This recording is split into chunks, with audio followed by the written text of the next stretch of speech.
চলমান বিপিএলে ক্রিকেটারদের বকেয়া পারিশ্রমিক ইস্যুতে টালমাটাল অবস্থা।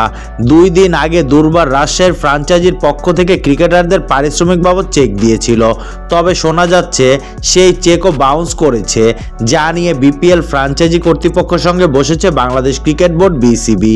এই নিয়ে সতর্ক করা হয়েছে অভিযুক্ত ফ্র্যাঞ্চাইজিকে। পারিশ্রমিক বিতর্ক নিয়ে আজ বিকেলে বিসিবির পরিচালক নাজমুল আবেদিন ফাহিম জানিয়েছে, খুবই দুর্ভাগ্যজনক, চেক বাউন্স হবে এটা আমার মাথায় আসেনি, কিন্তু 2-1টা ফ্র্যাঞ্চাইজি পারিশ্রমিক নিয়ে তাদের প্রতিশ্রুতি রাখতে পারেননি। তবে এর বাইরে বাকিরা কিন্তু প্রায় পুরো প্রতিশ্রুতিই রেখেছে।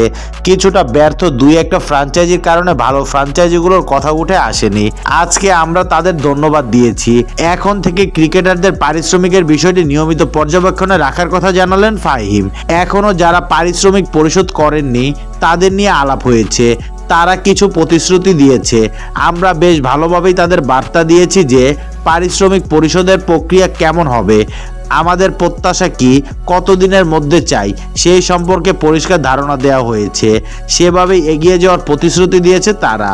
আগে আমরা আলাপ আলোচনার পর অপেক্ষা করতাম, একটা সময় পর দেখতাম কাজ হয়ে গেছে। তবে এখন আমরা নিয়মিত ভিত্তিতে চেক করব তারা যে প্রতিশ্রুতি দিয়েছে সেগুলো পূরণ করতে পেরেছে কিনা।